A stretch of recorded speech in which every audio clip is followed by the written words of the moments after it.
What's up? What's going on? Welcome back to another one. So this one is most definitely for Americans because I can see the US flag obviously, and I've actually seen a lot of people react to this video. This particular one, star-spangled banner, as you've never heard it. Probably is about the national anthem or the flag. Yeah, star-spangled banner. Yeah, so it's about the flag, but I think the national anthem is also related to the flag because the title of national anthem is also star-spangled banner, if I'm not wrong. Can someone update me on that if I am wrong or right? But yeah, so today I'm reacting to star-spangled banner as you've never heard it. Probably is a story of how the flag or like the story of a flag. Yeah, and let's go. Let's see how I'm gonna put on the caption and skill. Star-spangled banner as you've never heard it.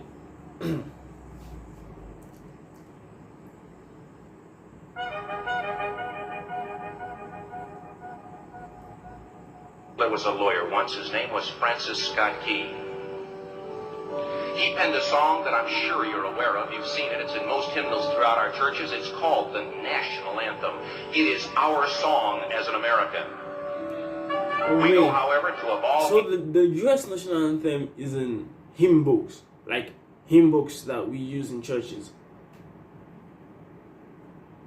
I've never ever come across it. We stand in our church services and we sing the words of that song, and they float over our minds and our lips, and we don't even realize what we're singing. Most of us have memorized it as a child, but we've never really thought about what it means. Let me tell you a story.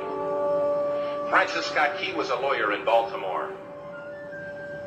The colonies were engaged in vicious conflict with the mother country, Britain. Because of this conflict and the protractedness of it, they had accumulated prisoners on both sides. The American colonies had prisoners and the British had prisoners. Okay. And the American government initiated a move. They went to the British and they said, let us negotiate for the release of these prisoners. They said, we want to send a man out to discuss this with you. They were holding the American prisoners in boats about 1,000 yards offshore. And they said, we want to send a man by the name of Francis Scott Key. He will come out and negotiate to see if we can make a mutual exchange. On the appointed day, in a rowboat, he went out to this boat and he negotiated with the British officials. And they reached a conclusion that men could be exchanged on a one-for-one basis. Wow. Francis Scott Key, jubilant with the fact that he'd been successful, went down below in the boats, and what he found was a cargo hold full of humanity, men. And he said, men, I've got news for you tonight. You're free. He said, tonight I have negotiated successfully your return to the colony. It's hard to imagine that in the olden days, in the past, people, like humans, were treated like this. It's so ridiculous, man. I cannot just imagine, I can't imagine. It's just so crazy, slaves and prisoners and, man, it's crazy, and the world has really changed and evolved. He said, you'll be taken out of this boat, out of this filth, out of your chains. As he went back up on board to arrange for their passage to the shore, the admiral came and he said, we have a slight problem. He said, we will still honor our commitment to release these men, but it'll be merely academic after tonight. It won't matter. Wait, what was that? It will be merely academic after tonight. I don't understand. Please help me with that. And Francis Scott Key said, what do you mean? He said, well, Mr. Key, he said, tonight we have laid an ultimatum upon the colonies. Your people will either capitulate and lay down the colors of that flag that you think so much of, or you see that fort right over there, Fort Henry? He said, we're going to remove it from the face of the earth. He said, how are you going to do that? He said, if you will, scan the horizon of the sea. And as he looked, he could see hundreds of little dots. And he said, that's the entire British war fleet.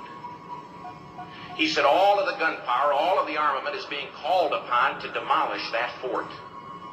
It will be here within striking distance in a matter of about 2.5 hours. He said, the war's over. These men would be free anyway. He said, you can't shell that fort. He said, that's a large fort. He said, it's full of women and children. He says, it's predominantly not a military fort. He said, don't worry about it.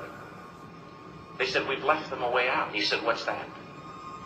He said, do you see that flag way up on the rampart? He said, we have told them that if they will lower that flag, the shelling will stop immediately. What the? And we'll know that they've surrendered, and you'll now be under British rule. The British, man. Francis Scott Key went down below and told the men what was about to happen. And they said, how many ships? He said, hundreds. The ships got closer. Francis Scott Key went back up on top and he said, men, I'll shout down to you what's going on as we watch. As twilight began to fall, and as the haze hung over the ocean as it does at sunset, suddenly the British war fleet unleashed. Shit. He says the sound was deafening. There were so many guns that there were no reliefs. He said it was absolutely impossible to talk or hear. He said suddenly the sky, although dark, was suddenly lit. Whoa. And he says from down below, all he could hear the men, the prisoners, saying was, tell us where the flag is. What have they done with the flag? Is the flag still flying over the rampart? Tell us. 1 hour, 2 hours, 3 hours into the shelling. Every time the bomb would explode and it would be close to the flag, they could see the flag in the illuminated red glare of that bomb, and Francis Scott Key would report down to the men below, it's still up. Oh, fuck. It's not down. The admiral came and he said, your people are insane. He said, what's the matter with them? He said, don't they understand this is an impossible situation? Francis Scott Key said he remembered what George Washington had said. He said the thing that sets the American Christian apart from all other people in the world is he will die on his feet before he'll live on his knees. Whoa. The admiral said, we have now instructed all of the guns to focus on the rampart to take that flag down. Oh. He said, we don't understand something. Our reconnaissance tells us that that flag has been hit directly again and again and again, and yet it's still flying. We don't understand that. But he said, now we're about to bring every gun for the next 3 hours to bear on that point. Francis Scott Key said the barrage was unmerciful. Wait, are you kidding me?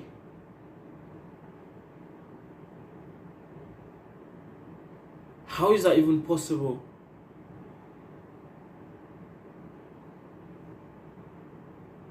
How is it possible?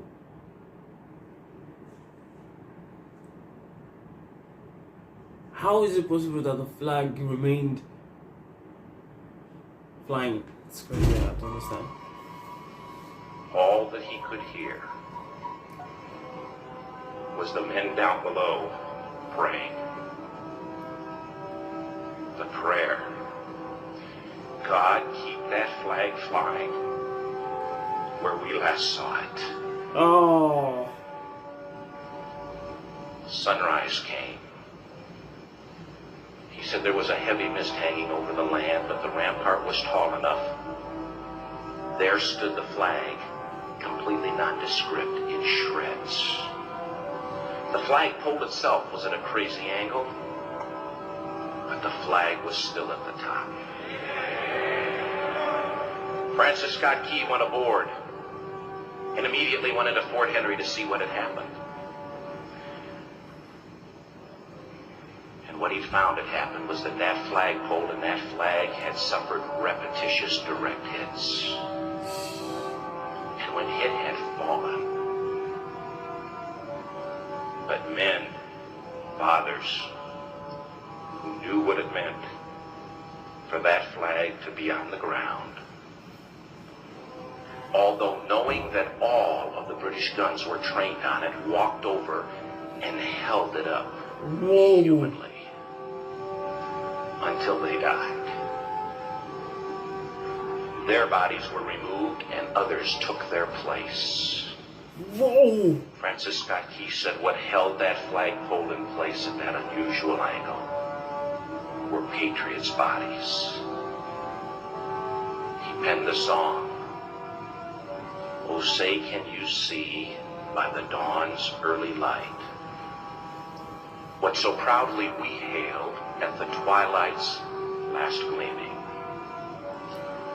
Or the rocket's red glare, the bombs bursting in air, gave proof through the night that the flag was still there.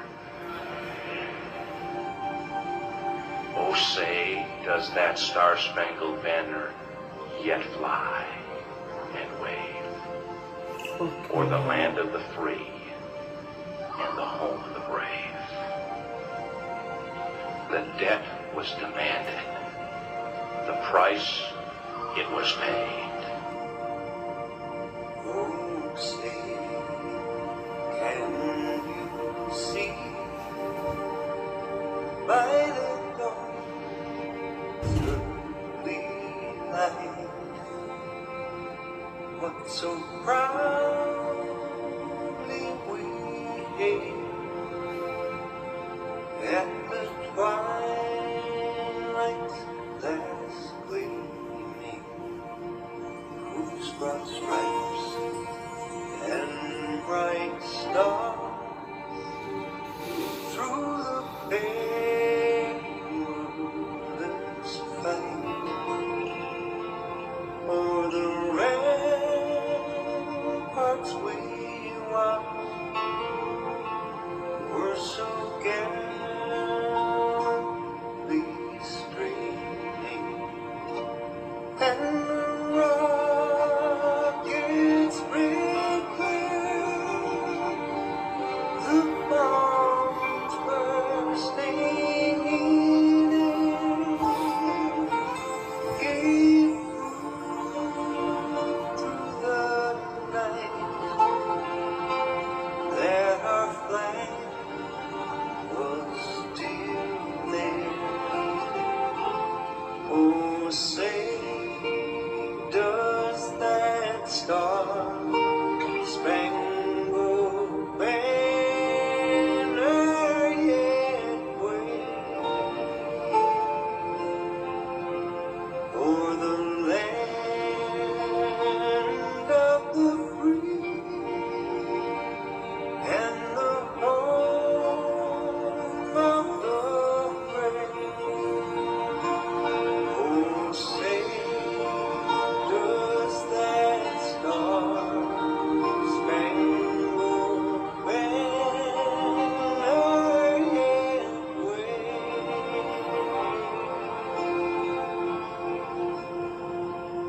o'er the land of the free and the home of the brave?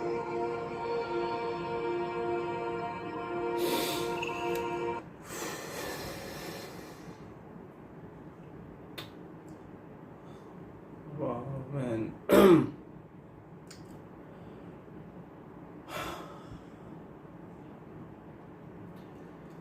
Wow, this is so touching, man. This actually got me. What? It was bodies holding up the flag. Oh my god, I can't imagine, man. I can't imagine people dying and still making sure the flag is up. Even their dead bodies still making sure the flag is up. It's fucking crazy, man.